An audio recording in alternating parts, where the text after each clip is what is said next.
ቱርካንና ሩቻል አሁንም ቢሆን እንደተኮራረፉ ናቸው። ሩቻን ቱርካን ላይ ጥርሷን ነክሳባታለች። በአንድ በኩል ቱርካን በዚህ ሰዓት ከቤተሰቧ ጎን መቆም ትፈልጋለች። አባቷ አሁንም ቢሆን ሆስፒታል ነው ያለው።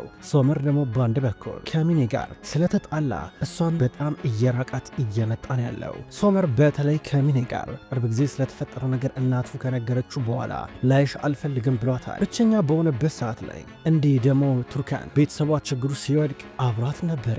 አሁን ይህን ያንቺን ጉዳይ አንቺ ነሽ መወሰን የምትችው ብሏት ጠይቋት እሷ እንድትወስንና ነገሮች እሷ በወሰነችው መሰረት ብቻ እንደሚሄዱ ያስረዳታል። እንዲህ ብሎ ከጠይቃት ከተወሰኑ ሰዓታቶች በኋላ ሳድቅ ከሆስፒታል ይወጣል። ሶመር ድሮ ፍቅረኛ ሚኔ አጠገቡ ያለች አድርጎት ማያውቀውን ነገር አሁን ለቱርካና ለቤተሰቧ እያደረገ ነው። በጠዋት ወደ ሆስፒታል ከመጣ በኋላ ሳድቅ በነስሪን እና በሂክመት ተደግፎ ቀጥታ ከሆስፒታሉ እየወጣ ሶመር በቀጥታ ሄዶ ሂሳብ ሊከፍል ነበረ። እስካሁን ድረስ ለሳድቅ እየወጣ የሕክምና ወጪ እንዳለ ሊሸፍን ሲል እንደተከፈለ ይነግሩታል። ይህን ሲነግሩት ደነገጠ።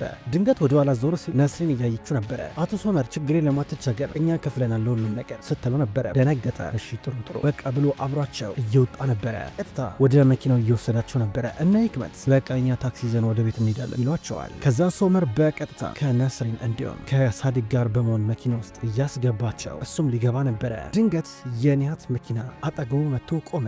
ደነገጠ። ድንገት ከመኪና ውስጥ ፈንጠር ብላ የወጣችው ሚኔ ናት። ሚኔ ከመኪናው ዘላ ከወጣች በኋላ ፈገግ ብላ አየችው። ከዛ በአይኗ ምልክት እየሰጠችው ነበረ። በአንድ በኩል እሱ ግን ሲያያት ምንም ደስ አላለውም። ሶመር ፊቱ ባንዴ ተቀያየረ። ኒያት ድንገት ከመኪና ውስጥ ወጣ። አቶ ሶመር እንዴት ነህ እባክህ በማለት ኒያት ሞቅ ያለውን ሰላምታ አቀረበለት። ከዛ ቀስ ብላ ሚኔ ወደ ሶመር ትጠጋና ሶመር የሰማው ነገር እንዳለ እውነት አይደለም፣ አዎ እውነት አይደለም ስትለው ነስሪን ዞር ብላ እያየቻቸው ነበረ። ነስሪን ምንም የገባት ነገር የለም። በዚህ ሰዓት ላይ ኒያት ግን ሶመርን ሲያበሳጨው ነበረ። ሶመር እንዴት ነህ እባክህ ያው እኔና ሚኔ ዛሬ ቀጠሮ ነበረብን፣ የሚኔ እርግዝናን በተመለከተ ዶክተሩ ዛሬ ቀጠሮ ነበረ፣ እስኪ ሄደን እንስማው የሚለን ነገር እያሉ ነበረ። ከዛ እጇን ይዛት ቀጥታ ወደ ሆስፒታል እየገቡ ሶመር ተረበሸ። መኪና ውስጥ ገባ። ቀጥታ እነ ነስሪን እቤት እያደረሳቸው ነበረ። በሌላ በኩል ፋቴ ደግሞ ቀጥታ ከሩቻን ጋር እየተገናኘ ነበረ። የሆነ ቦታ ነበር የተገናኙት። ከዛ ገናስ በርቀት ሲያት እዴ ወይዘሮ ሩቻን እንኳን እንዳመጣሽ ብሎ እንድትቀመጥ ወንበር ሳብ እያደረግላን ነበረ። ምን አይነት ቦታ ይጠራይ ምድሮ ከዚህ የተሻለ ቦታ አታውቅም እንዴ አለችው። እንዴ ዋናው ነገር መገናኘታችን አይደል? ምን ችግር አለው? ምን ችግር ተመልከች እስኪ ቦታውን፣ ፀሐዩን ተመልከች፣ አየሩን እያላን ነበረ። ከዛ መነጽሩን ወለቀች። እሺ ቀጥታ ወደ ጉዳያችን ንግባ አለችው። ወደ ጉዳያችን። እሺ ወይዘሮ ሩቻን በአንቺ ምክንያት በጣም ብዙ ጣጣ ውስጥ ገብተን ነበረ። እውነት ለመናገር ምነው ባላረኩት ብዬ ነበር እንዲጸጽተኝ ያረገኝ። እውነት ምንድነው ያረክሽው እያለ ነበረ። ብለህ ደግሞ ልከሰኝ ነው እንዴ? ዳግመኛ ከዚህ በኋላ የልጄ ሚስት ገንዘብ እንዳጠይቃት። ይሄን ለማድረግ ምንም አይነት መብት የለም። ምን አይነት ደፋር ብትሆን ነው እሷን ገንዘብ አምጪ ብለህ ጠየቃት አለችው። ኧረ እኔ አልጠየኳትም። እሷ ራሷ ናት ሀሳብ የቀረበችልኝ። እኔ ምን ላድርግ? ምክንያቱም ድርሻ አለኝ ቤት ውስጥ አባታችን ነው ያንን ቤት ያወረሰን። በቃ ድርሻዬን እንዳላም ነገርኳት። እሷ መታ ገንዘቡን ሰጠችኝ። እኔ ምን ላድርግ እንግዲህ አላት። ያረከው ነገር ትክክል አይደለም። እሷን ማሰራት አትችልም። ይሄ ቤት ጉዳይ ብቻ አይመስለኝም አለችው። ምን ያልሽ ነው ወይዘሮ ሩቻል? ፈጣሪ ድረስ እንዴት ማይሆን ነገር ታወሪያለሽ? እኔ በቃ ያው የኔ ህልም ነው ያኔ ሆቴል ምናምን ነገር ስለነበረው። በእርግጥ ወንድሜ ስለዚህ ስራ ምንም ያውቀው ነገር የለም። እኔ ግን በብዛት ስራውን ስለማውቀው በቃ ቤቱ ሆቴል ይሁን ያልኩት በደንብ እንድሰራበት ብዬ ነበረ። እሱ ግን አልወደደው ይላታል። ግን አንተ እርግጠኛ ነህ ችግርህ ከቤቱ ብቻ ነው አለችው። ከዛ አሰበ። አዎ ታዲያ ሌላ ምን ችግር ሊኖር ይችላል? የቤቱ ችግር ብቻ አላት። እርግጠኛ ሌላ ነገር የለም አለችው። አዎ የለም አላት። ትኩር ብላ አየችው። ወይዘሮ ሩቻል ታውቂያለሽ ቱርካን የሰጠችኝ ገንዘብ እኔ የሚገባኝን ገንዘብ 1/3 ራሱ አይሆነም። የሚገባኝን ድርሻ ገና ነው። ብዙ ይቀራል። ግን በአንቺ ምክንያት ፈጣሪ ባርክሽ የቀረውን ገንዘብ ራሱ እንደማገኛል እኔ እንጃ አላቅም አላት። ገባኝ አሁን ገባኝ። አንተ ችግር ገንዘብ ብቻ ነው ሌላ ነገር አልፈልግም አለችው። አዎ ችግሬማ ገንዘብ ብቻ ነው። ታዲያ ገንዘብ ላልፈልግ ነው እንዴ? እንዲህ ብዬማ አልዋሽሽም። ግን መብት አለኝ። ቤቱ ይገባኛል። ያ ቤት የመጣው ከባዬ ነው። ወንድሜን ወደዋለሁ። ወንድሜ ማለት ለኔ ሁሉ ነገሬ ነው። እሱ የሚለኝን ነገር እሺ ብዬ እሰማለሁ። ግን ይሄ ደግሞ የገንዘብ ጉዳይ ነው፣ የውርስ ጉዳይ ነው። ምን ላድርግ እንግዲህ እያላን ነበር። ከዚህ በኋላ ቱርካን አጠገብ ደርሰ ገንዘብ ምናምን ነገር እንዳትራት፣ አለበዚያ ከኔ ጋር ግልጽ ጦርነት ነው የምትገባው አለችው። እንዲህ ስትለው ከት ብሎ ሳቀባት። ግን ከሷ ጋር እኔ ኮንትራት አለኛ። ታዲያ ምን ይደረግ እስኪ ተፈራርመናል። የቀረንም ገንዘብ መታ እንደምሰጠኝ ነግራኝ ነበረ። ምን ይደረግ እስኪ እንግዲህ እኔ ካንቺ ትእዛዝ አልጠብቅም ወይዘሮ ሩቻል አላት። ዲያንተ ቆይ ምን አይነት ደፋር ነህ? ከየት ነው እንደዚህ ድፍረት ያመጣው? እንዴ ወንድም በአንተ ምክንያት በዚህ ድፍረት ምክንያት ሞቶ ነበረ። ትንሽ አታስብ እንዳለችው በእኔ ምክንያት በእኔ ይላታል። አዎ በአንተ ምክንያት ቱርካንን አሳፈርካት፣ ቤተሰቡን አሳፈርክ። አሁን እኮ እንዳለ ጌጣጌጥ ሻጮቹ እኮ ስለኛ እኮ ነው የሚያወሩት። ይሁሉ ውርደት ካከናነብከን በኋላ አሁንም ቢሆን ምን አይነት ድፍረት ነው? ትዳሯ ራሱ ሊበታተን ደርሷል። አሁንም ስለ ገንዘብ ነው የምታወራው አንተ ስለ ገንዘብ ነው የምታስበው አለችው። ሩቻን ምን እያልሽ ነው ያለሽው? ይኸውልሽ እኔ የምልሽን ነገር ትስማሚያለሽ ወይ ደግሞ አትስማሚ? ቀላል ነገር እኮ ነው። እኔ ሳሳልፍ የነበረውን ነገር እኔ ብቻ ነኝ የማውቀው እኔ ብቻ አላት። እንዲህ ሲላት ሩቻን እንደተለመደው ብዙ ነገሮችን መጠርጠር ጀመረች። ምናልባት ከቤቱ በላይ ሌላ የሚያሳስበው ነገር አለ ወይ ብላ እያሰበች ነው። በነገራችን ላይ ከዚህ በኋላ የማረገውን ነገር ለወንድሜ ምናምን ነገር መናገር የለብኝም። አዎ ማረገውን ነገር አረጋለሁ እያለ ነበር። አንተማስ የቤቱ ጉዳይ አለም የሚያንገበግበ? አዎ እደርስበታለሁ ግን ታያታለህ ብላ ከተቀመጠችበት ተነሳች። እሱም እየተነሳ ነበረ። ወይዘሮ ሩቻን ያቀረብኩትን ሀሳብ በደንብ አስቢበት። ይሄ ቤት ብቻ አይደለም እሺ። ለማንኛውም የኔን ድርሻ ልሸጥልሽ ፈቃደኛ ነኝ። የኔን ድርሻ ገዝተሽ የእነ ቱርካንን ቤት ባለድርሻ መሆን ትችያለሽ። ምን ችግር አለው አላት። አንተ ምንም አትሆን ሰው ነህ ብላው ሄደች። በሌላ በኩል እነ ነስሪን ወደ ቤት እየመጡ ናቸው። ሳድቅ በተወሰነ መንገድ ተሽሎታል። ቀጥታ ወደ ውስጥ እየገባ ሶመርም አብሯቸው ነበረ። አብሯቸው አልሷቸው ቀስ እያለ ወደ ውስጥ እየገባ ነው። ከዛ ቀስ ብሎ ሶፋ ላይ ያስቀምጡታል። ዶኑሽና ዳሪያ መቼስ በዚህ ሰዓት ላይ ትምህርት ቤት ሆኖ መሆን አለበት እያለ ነበር። ድንገት መጡ። ሰርፕራይዝ እያደረጉ ነበረ። ቱርካን እንዴት እንደመጣች እየገረመው እያጠፋን ነበረ። ምናልባት ሰላምመኝ ልትጠይቀኝ ነው ብሎ ነው ያሰበው። ስለዚህ መጠርጠሩን ትቶ አብሯቸው መሳቅ ጀመረ። ሜሱትን መጥቶ እሱን እየተቀበለው ነበር እንዳይበርድ ብለው እሱ ራሴ ስጦንኮት አውልቆ እየደረበለን ነበረ። እንዲህ እያሉ እየተሳሳቁ ድንገት ሶመር ወደ ቱርካን ቀረበና ቱርካን ማውራት አለብን አላት። ሊያወሩ ወደ ውጭ ወጡ። ያው ቱርካን ትናንትና ሁሉንም ነገር እኔ ነኝ የምወስነው ብለሽኝ ነበረ እና ከዚህ በኋላ ውሳኔሽን እቀበላለሁ። ምን እናድርግ? የኔና አንቺ ነገር የሚወሰነው በአንቺ ውሳኔ ነው አላት። እንዲህ ካላ በኋላ በመጨረሻም ሳፈራ ውሳኔዋን አሳወቀችው። የቱርካን ውሳኔ በዚህ ትዳር ከዚህ በኋላ ምንም ተስፋ ይታያትም። ተስፋ እንዳለ በመጨረሻ ተሟጦ አብቅተዋል። ቀጥታ ወደ ቤት ከአክስቷ ኔዜት ጋር መታ ለሰርጓ ዕለት የተሰጣትን እያንዳንዱን ነገሮች በሙሉ እንዲሁም ልብሶቿ እየወሰዱ ነበረ። ሁሉንም እየሰበሰቡ እያለ ድንገት ኔዜት ራሱ የሰጠቻትን ስጦታ እያገኘችው ነበረ። ስጦታውን ራሱ አልከፈተችው። ኔዜት ስታዩ እየገረማን ነበረ። በሙሉ ልብሷን በሙሉ ጠቅልላ ከቤት ልትወጣ ነው። ቱርካን ሀዘን ውጧታል። ልብሷን ይዛ እየወጣች እያለቀሰች ነበረ። በቀጥታ በእንዲሁ መንገድ ተያይዘው እየወጡ ወደ መኪና እየገቡ ነበረ። በአንድ በኩል ሩቻን ከፎቁ ላይ ሆና ያየቻት ነው። ቱርካን ድንገት ቀና ስትል ሩቻን ያየቻት። ሩቻንን ብትሆን ፍጠጥ ብላ መልሳ ያየቻት ነበረ። ከዛ ሶመር ከቤት ውስጥ ወጣ። በር ጋር ቆሞ እያያን ነበረ። ሶመር ትዝ የሚለው ከዚህ ቀደም እሷ ተስፋ እንደማትቆርጥ ነገረው ነበረ። አንድ ቀን ግን ይደርሳል። እኔ ተስፋ የምቆርጠው በአንተ ምክንያት ሳይሆን ትክክለኛው ቀን ሲደርስ ይታወቀኛል። ያ ትክክለኛው ቀን ሲደርስ ግን በራሴ ሁሉንም ነገር ትቼ እሄዳለሁ ብለው ነበረ። ይህን ነገር ካስታወሰ በኋላ ተረበሸ። የቱርካን ነገር እያሳዘነው ነበረ። በቀጥታ ከቤቱ ርቃ እየሄደች ነው። ሶመር ምንድን ያደረኩት ብሎ ራሱን ይጠይቃል። ቱርካን ወደ እናቷ ቤት እየመጣች ነው። ወደ እናቷ ቤት ስትመጣ የፈራችው ነገር ነበር የሆነው። ይህም በሙሉ እዛው አካባቢ ያሉ ጎረቤቶቿ በሙሉ እያዩን ነበረ። እንደዚህ ልብሷን ይዛ ስትገባ በአንድ በኩል እናቷ ትንሽ ብትፈራ፣ ነገር ግን ኮስተር ብላ ነበር ምንም ሳይመስላት ልጇን እየተቀበለቻት የነበረው። ጎረቤቶቿ ተመልከቷት፣ ትዳሯን ፈታች እየተባባሉ ሲያወሩባን ነበረ። እንዲህ ያሳፈራል እየተባባሉ እርስ በርስ ሲንሾካሾኩባት፣ በመጨረሻም ሂክመት እንድንይዘት እያንዳንዱ ልብሶች ከነዳሪያ ጋር ሆነው እያስገቡ በመጨረሻም የቀረችው ቱርካን ናት። ቀጥታ ልትገባ ብላ በጣም ፈራች። እናቷ በር ጋር ቆማ ነበረ። ጎረቤቶቻቸው ስለነሱ የሚያወሩት ጭንቅላታቸውን ይነቀንቃሉ። ቱርካን ቀጥታ ወደ በሩ ተጠጋች። ከዛ እናቷ ይዛት እየገባች ነበረ።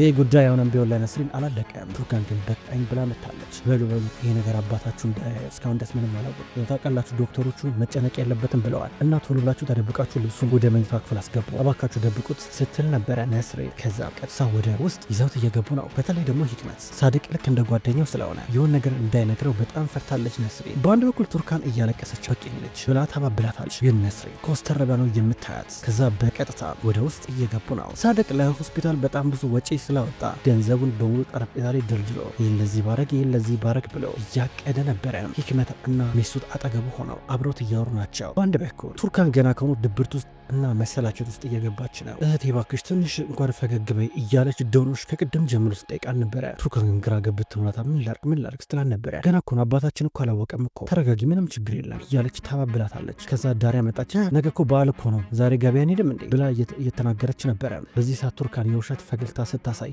እባክሽ አብረን እንደምንሄድ እያለች ዶኖሽ ጠይቃታለች። ቱርካን ግን እየደበራን ነው። አይ ቢቀርብኝ ይሻላል ትላለች። የእህታቸው እንደዚህ መሆን እያሳዘናቸው ዶኖሽና ዳሪያ ወይዘሮ ሩቻል ምን ሆና ነው ግን እንደው አንቺን የመሰለች ልጅ ከየት ታገኛለች? አሁን እንዴት እንደዚህ ይደረጋል ብላ ዶኖሽ በሁኔታው በጣም እየተጸጸተችና እያዘነች ነበረ። ሴቶች እባካችሁ እንደዚህ አትሆኑ፣ ምንም ችግር የለም እኔ ተወኛል፣ እናንተ ግን እንደዚህ አትጨናነቁ ስትላቸው ነበረ። ዶኖሽና ዳሪያ ግን የእሷ እንደዚህ መሆን ነው ያስፈራቸው። በአንድ በኩል ሶመር ከዚህ በኋላ አቤት ራሱ መኖር በጣም እያስጠላው ነው። ስለዚህ ኑሮን ጀልባ ላይ ለማድረግ ቀጥታ ወደ ጀልባቸው መጣ። ወደዛ ጀልባ ላይ እየወጣ ቆሞ ያስባል። የሚያስበው ደግሞ ያው ስለ ቱርካን ነው። የቱርካን ነገር በጣም አስጨነቀውና ደወለ። ሲደውል ያነሳችው ዶኑሽ ናት። ሄለው ስትል ሄለው ዶኑሽ እንዴት ነሽ? እስኪ ቱርካንን ፈልጊያን ነበር አለ። ቱርካን እስኪ ሊል ብላው ድንገት ስልኳን ከጆሮ አለ ካነሳች በኋላ ድንገት ቱርካንና ዳሪያ መጡ። ሶመር ይፈልግሻል ስትላት አይ ይቅርብኝ የለችም በይው አለቻት። ከዛ ዶኑሽን ብትሆን በቀጥታ ውይ ሶመር በጣም ይቅርታ ያለች መስሎ ነበር ቅርብ ጊዜ ወጣለች ብላ ነገረችው። እሺ በቃ አመሰግናለሁ ብሎ ስልኩ ተቋረጠ። እንዲህ ስልኩ ተቋረጠ በኋላ አዘነ፣ ግራ ገባው። አሁንም ቢሆን ከቀናቶች በፊት የነገረችውን ነገር እያስታወሰ ነበረ። በመጨረሻ ቀኑ ሲደርስ እርግፍ አድርጌ ተዋዋለሁ፣ እስከዛ ድረስ ግን እታገሳለሁ ብለው ነበረ። ሶመር ግን ለምንድን ነው የምትሸሸው? ለምንድን ነገሮችን ለመቋቋም የምትፈልገው? ለምንድን ፍቅር የምትሸሸው ብለው ነበረ። እሱ ዝም ብሎ ግራ ገብቶት እያያን ነበር ያኔ። አሁን ምናልባት ደረቅ መሆን የለብኝም ብሎ እያሰበ መሆን አለበት። በሌላ በኩል ነስሪንና ኔዛይት የመጣውን ልብስ እየከፈቱ እያስተካከሉ ናቸው። እያስተካከሉ እያለ በመሃል እስኪ እነዚህን እንክፈታቸውና በቃ በተነን እናስቀምጣቸው ስትል ኔዛይት ታያቸው ይቀመጡ፣ ምክንያቱም ቱርካን ተመልሳ መሄዱ አይቀርም ስትል ነበር ነስሪን። የቱርካንና ነስሪን እንደዚህ ስትል ኔዛይት ግራ ገባት። አልገባኝም እንዴት አሰብሽው ስትል ነበር። ትመለሳለች በእርግጠኝነት አሁን ቱርካን በአባቷ ምክንያት ሮቻ ለቂም ይዛባን ነው ለዛ ነው ስትል ነበር። እንዴ ነስሪን አይታይሽም እንዴ? እቺ ሴት ባህሪዋ በጣም መጥፎ ነው። ወይዘሮ ሩቻን ማለት በጣም አደገኛ እሾክ ማለት ናት። ከወጋችሽ በጣም አስቸጋሪ ነው የሚሆነው። ተመልከቻ ቱርካን እንዴት እንደሆነች እንኳን ስታስቢ ቱርካን እዛ ቤት ውስጥ ደስተኛ የሆነች ይመስልሻል? ደስተኛ አልነበረችም ስትል ነስሪን ግን አይደለም ቱርካን ትመለሳለች ሩቻ ላይ ተናዳባል ነው እያለች ስትናገር ኔዛይት ለማመን እየከበዳት፣ በአንድ በኩል ደግሞ ቱርካን ወደ ክፍሏ እየቀረበች ነበር። ድንገት ሰማቻቸው። ቱርካንም ስነስርዓት መያዝ አለባት መመለሱ አይቀርም እያለች ነስሪን ስትሰማ ነበረ። ገና ከሆኑ ቱርካን ቤተሰቤ ላይ ሸክም ሆንኩኝ የሚል አይነት ስሜት ውስጥ የተሰማት እያለቀሰች እችን ብቻ ጫፏን ከሰማሽ በኋላ ትታቸው ትሄዳለች።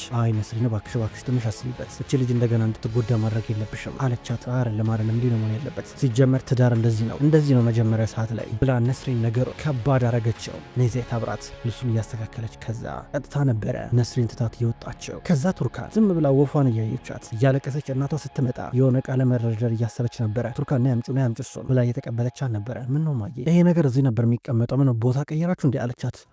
ችግር የለም አምጫ ችግር የለም ብላ እዛው ቦታ አስቀምጠችው ነስሪን። ቱርካን አልገባሽ አላት። ምንም ስራ እንድትሰራ እያፈቀደችላት አይደለም። ነይ ቁጭ በይ አለቻት። ከተቀምጠሽ በኋላ ይኸውልሽ በጣም ብዙ መናደድ የለብሽ፣ ምክንያቱም አባትሽ ምንም የሚያውቀው ነገር የለም አለቻት። ቱርካን እየገባት አይደለም። ይኸውልሽ ይህ ጊዜ ያልፋል፣ ይህ ጊዜ ይረሳል፣ አይዞሽ ሁሉም ሰው በእንደዚህ አይነት መንገድ ውስጥ ያልፋል ስትላት እሺ ማየሽ ብላ ቱርካን ግራ ገብቷት አንገቷን አቀረቀረች። በቃ እሺ እንደዛ ከሆነ እኔ ያው የሚታጠብ ልብስ አለ ሄጄ ልጣብ ስትላን ነበረ። ሻንጣዬን ከፍቼ ብዙ ልብስ አለ ውስጡ የሚታጠብ ስትላት እኔ አጠብልሻለሁ ችግር የለም አንቺ ረፍት ነው ማድረግ ያለብሽ፣ ማረፍ አለብሽ እንድታገገሚ አለቻት። አሁንም ቢሆን ነስሪን ቱርካን ድጋሚ እንደምትመለስ አድርጋ ነው ስታስባት የነበረው።